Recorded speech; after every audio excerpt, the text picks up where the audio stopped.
menyesali perbuatan saya, namun saya hanya ingin menyatakan bahwa saya hanyalah seorang anggota yang tidak memiliki kemampuan untuk menolak perintah dari seorang jenderal.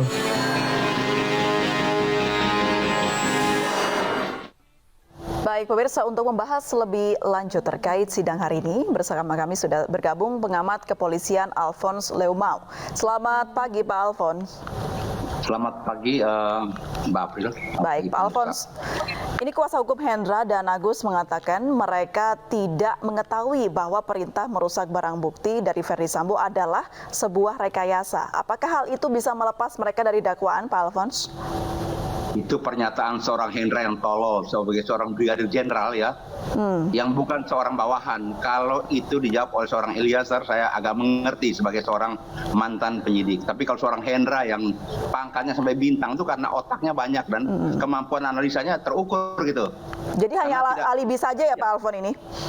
Bagaimana? Hanya alibi saja menurut Anda? Ya, bukan alibi, itu cara untuk mengkelit, untuk mengelabui pemirsa atau masyarakat seolah dia tidak tahu apa-apa, seolah dia seorang yang bodoh gitu, tidak punya pengetahuan kepenyidikan. Sekian lama dia bertugas di bidang-bidang kepenyidikan, provos itu kan periksa orang. Ya. Kerjaannya dia itu kok, masa sepatutnya dapat menduga adalah bahasa hukum yang pantas dikenakan padanya. Dia tahu itu, dia duga itu, begitu. Baik, seharusnya Hendra ini bersikap seperti apa kalau dari kacamata Anda, Pak?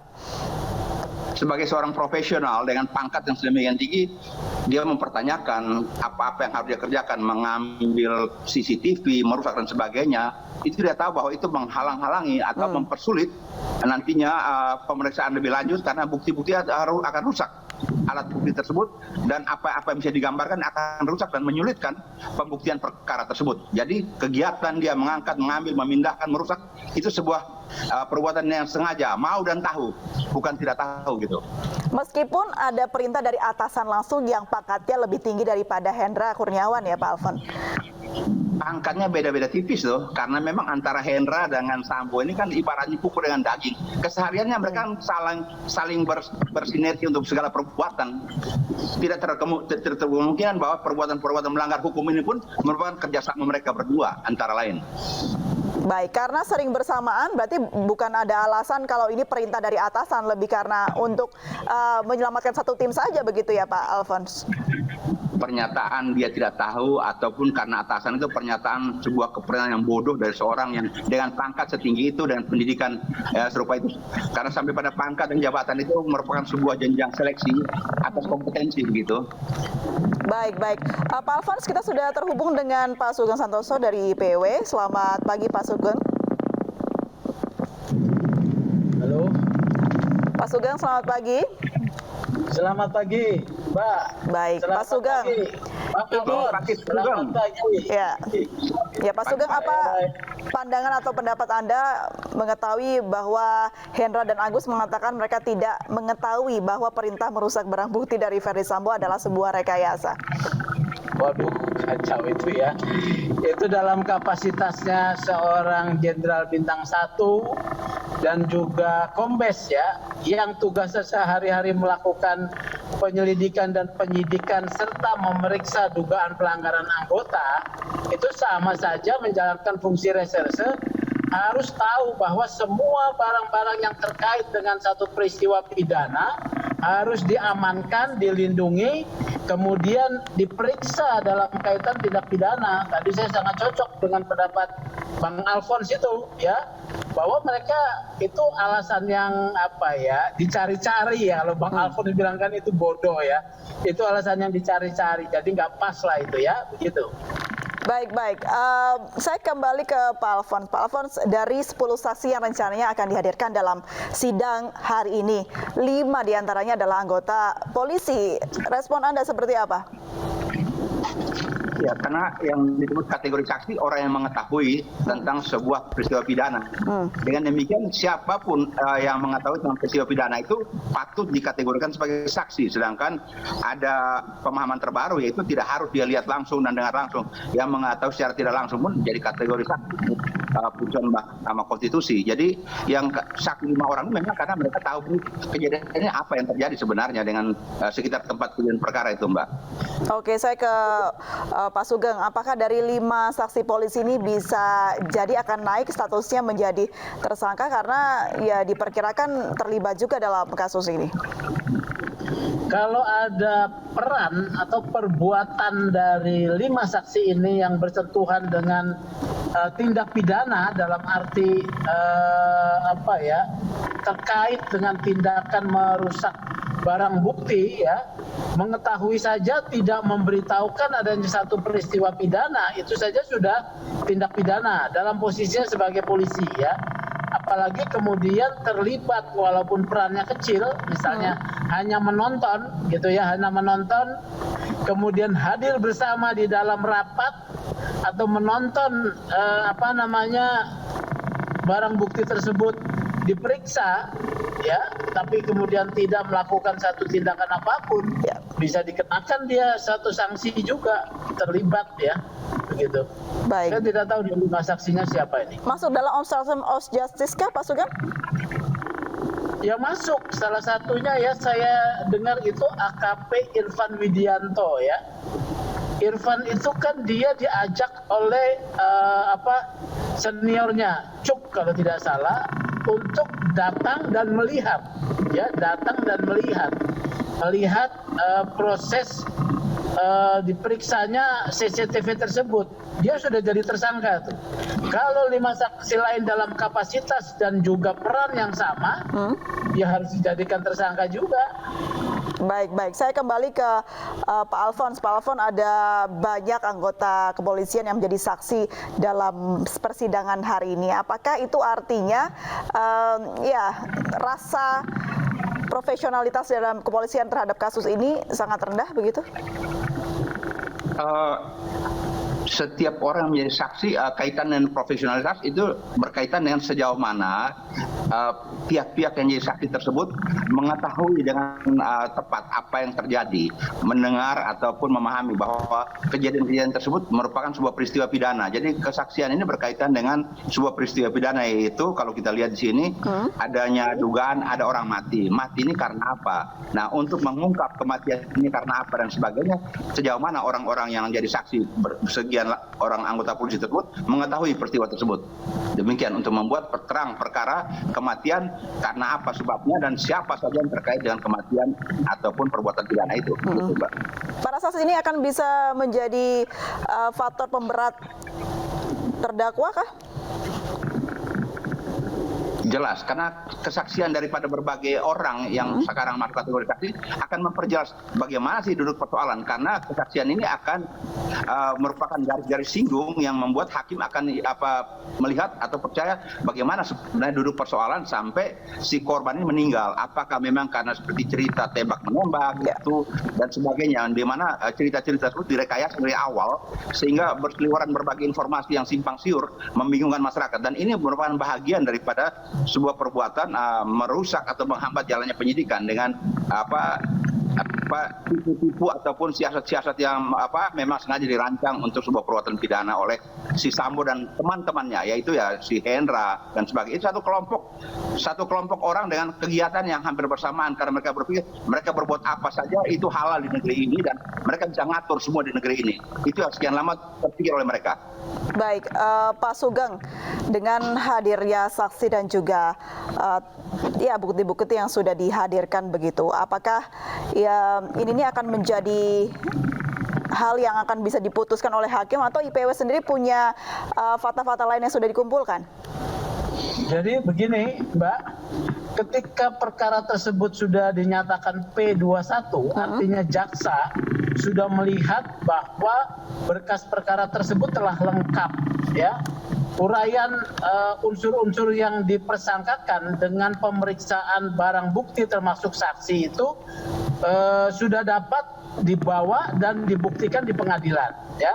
Nah, yang kedua, ketika jaksa mengajukan dakwaan, jaksa sudah menyiapkan alat-alat bukti termasuk saksi, barang bukti, ya, dan juga ahli untuk membuktikan. Menurut saya jaksa sudah siap, ya. sudah siap untuk membuktikan, dan nanti saya memprediksi putusannya akan terbukti ya, putusannya akan terbukti. Karena barang bukti yang dirusak itu ada, yang tadinya dirusak dan tidak ditemukan ternyata ditemukan ya. Bahkan di dalam laptopnya kalau tidak salah di rumah Cuk ya, kalau tidak salah ya, ditemukan barang bukti itu. Jadi ini akan bisa dibuktikan oleh jaksa melalui pembuktian yang diajukan oleh jaksa hari ini dan seterusnya. Baik, saya kembali ke Pak Alfons. Pak Alfons, ini kita lihat di layar upaya persidangan sudah dimulai, namun audio tidak ditampilkan begitu Pak Alfons. Ini menjadi pertanyaan banyak pihak, terutama yang mengikuti langsung persidangan. Sejauh ini, apakah Pak Alfons juga memperhatikan, dan bagaimana menurut Pak Alfons, apakah ini penting audio itu dibuka atau tidak? Saya kira karena ini persidangan terbuka, maka soal audio itu mungkin teknis saja dalam soal ke-IT-an dan audio. Kecuali memang ada maksud terselubung yang kami ataupun kita sulit membuktikan, karena biasanya kalau ada rekaman suara maka audionya keluar. Karena buat apa boleh direkam atau boleh dipertontonkan tanpa suara? Oke. Tapi ini ada informasi langsung dari Pengadilan Negeri kalau ditutup memang audionya, Pak. Itu yang dalam, kalau memang praktik beracara seperti itu persidangan, kalau memang tidak mau dibuka ya tidak usah kasih tunjuk gambar, bikinnya sketsa kan begitu. Kenapa mesti dibuka separuh-separuh, tutup separuh-separuh? Apakah ada hal-hal yang melanggar kesusilaan ataupun ada hal-hal yang perlu dikemas atau disembunyikan? Itu yang jadi tanda tanya bagi kami sebagai orang yang mengamati praktik-praktik persidangan di depan penegakan hukum begitu. Pak Sugeng menangkap hal yang sama seperti Pak Alfons? Iya, bahwa apabila memang ini pemeriksaan terkait kesusilaan ya, kesusilaan itu tertutup, tapi ini kan perkara obstruction of justice, tidak harus tertutup ya, dibuka saja. Kenapa harus ditutup? Saya setuju itu. Kecuali nanti ada pemeriksaan terkait kesaksian yang terkait dengan tindakan kesusilaan ya. Kalau kesusilaan tertutup. Ya. Kalau menurut Pak Alfons, kira-kira ada apa sih Pak sehingga ditutup? Ada kemungkinan apa begitu? Ini kalau pertanyaan ini sebenarnya harus perlu dukun ramal ya, karena dari awal ini kan perkara yang serba misterius ya, karena dari awal katakan bahwa ada pelecehan di Duren 3, kemudian di Magelang, sedangkan saksi yang paling tahu pun tidak ada yang mengetahui. Jadi menurut saya cerita-cerita mengenai itu hanya seorang wanita, yaitu yang jadi istrinya Sambo yang lebih tahu, dan kalau dia cerita apapun dia anggap orang yang lain kan bodoh dan tidak tahu. Padahal sebenarnya kalau lihat foto-foto yang ada dan sebagainya bisa ditafsir ya, bisa asumsikan ada apa sebenarnya antara korban yang meninggal dengan seorang wanita STW serupa itu gitu loh. Itu pikiran-pikiran yang menggelitik dalam akal semua manusia yang melihat secara dewasa begitu. Oke. Ada berpikiran logis yang muncul seperti itu ya Pak ya. Apakah betul ini terjadi? Kalau dari IPW sendiri menangkap hal ini tidak dari jalannya persidangan selama ini? Terkait apa ya? Soal apa? Hubungan siapa ya? Halo? Terkait pernyataan dari Putri Chandrawati yang merasa mengalami tindakan asusila. Memang Putri Chandrawati harus mempertahankan cerita yang sebetulnya tidak logis itu ya, karena ini satu-satunya strategi dia untuk meloloskan suaminya dari ancaman hukuman mati ya, itu salah satunya ya.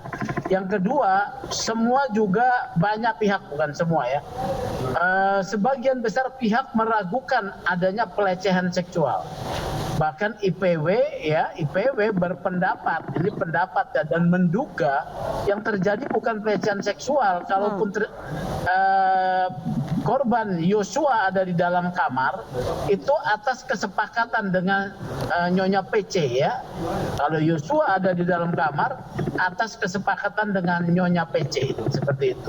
Baik, jadi ini bentuk upaya Putri Chandrawati melindungi suaminya begitu ya Pak Sugeng ya? Betul. Bahkan dugaan saya suaminya dihasut ya oleh Putri Chandrawati terkait isu pelecehan ini. Saya kembali ke Pak Alfons. Pak Alfons, ini menarik karena IPW beranggapan kalau Putri Chandrawati lah yang menghasut. Jadi Verdi Sambo ini hanya terpancing oleh Putri Chandrawati. Bagaimana, Pak? Kalau menurut saya kita sedang menceritakan atau membahas tentang sebuah kebodohan dari seorang pejabat dengan pangkat sedemikian, sangat-sangat bodoh. Karena kalau terpancing, bayangkan seorang pejabat ya yang punya kekuasaan, kewenangan sedemikian dahsyatnya di Republik ini dalam bidang penegakan hukum, termasuk terhadap pelanggaran-pelanggaran oleh anggota polisi yang biasanya itu penuh tipu muslihat ataupun penuh kecanggihan. Kok dia cuma dengar cerita dari istrinya kok langsung terpancing begitu loh, kan tidak masuk akal. Seorang pimpinan, seorang pejabat teras, pejabat tinggi serupa itu tidak harus dia dengar istrinya punya cerita. Satu, kedua, ini cerita serba aneh karena kalau kita baca ada visum Yosua punya alat kelamin diperiksa dan sebagainya. Saya nggak pernah tahu bahwa ada visum dari perempuan ini. Kalau memang ada pelecehan dan sebagainya, kalau alat kelamin diperiksa, periksa juga dong perempuan. Dia sudah ketahuan ada nggak cairan apa di sana. Kok tidak diangkat? Kan lucu. Yosua saja yang ingin diforsir seolah Yosua ini adalah pelaku, seorang penjahat. Padahal sebenarnya kalau kita lihat sebentar lalu ini korban ini. Dia digoda, ini kayak cerita zaman Raja Fir'aun itu di Mesir, ada seorang istri pejabat menggoda dia punya pembantu, akhirnya pembantu tidak mau dan pembantu ini dijebloskan dalam penjara. Tapi ini pembantu didorong untuk dibunuh oleh suaminya. Ini agak mirip ceritanya kalau kita asumsikan serupa itu gitu loh. Jadi memang ini penuh tipu muslihat yang harus diungkap dan tidak sulit mengungkapnya. Demikian. Baik. Saya kembali ke Pak Sugeng. Pak Sugeng, sejauh mana konsistennya Putri Chandrawati ini bisa melindungi Verdi Sambo, di mana terdakwa lain yang kita ketahui ada inkonsistenan dari pernyataannya? Ya, Putri Chandrawati akan konsisten ya, karena sudah terlanjur bohong ya. Dia akan konsisten, itu satu, walaupun nanti penilaiannya ada pada hakim. Nah, konsistensi ini berusaha untuk ditopang ya oleh keterangan beberapa pihak. Kalau saya duga adalah dari Kuat Ma'ruf ya. Dari Kuat Ma'ruf. Saya tidak tahu terkait dengan Susi ya. Susi kan tidak menjadi tersangka, dia berada di luar sekarang ini. Nah, Susi ini akan independen atau tidak ya, saya rasa akan ditopang oleh Kuat Ma'ruf. Ini dua saja nih ya, cerita ini akan diperkirakan ditopang oleh Kuat Ma'ruf atau Susi. Nah, pertanyaannya, Susi dan Kuat Ma'ruf dua-duanya pun tidak melihat apa yang terjadi di dalam ya, hanya melihat mengendap-endap keluar gitu ya. Kalau mengendap-endap keluar, seorang yang melakukan tindakan katakanlah pelecehan ketahuan, dia akan lari, bukan yang mengendap-endap. Yang mengendap-endap itu seperti seorang maling ya, yang diizinkan masuk gitu. Seorang yang sebetulnya diizinkan masuk, kemudian dia takut ketahuan ya.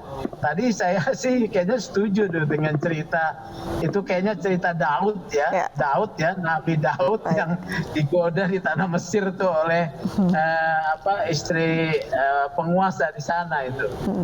Karena memang sesungguhnya karena kasus ini terbuka, masyarakat pun juga bisa ikut berpikir secara logis ya. Pak Sugeng dan juga Pak Alfons, ini menarik sekali, seru sekali kita bahas. Namun kita harus jeda terlebih dahulu. Pak Alfons dan juga Pak Sugeng, tetaplah bersama kami di Breaking News.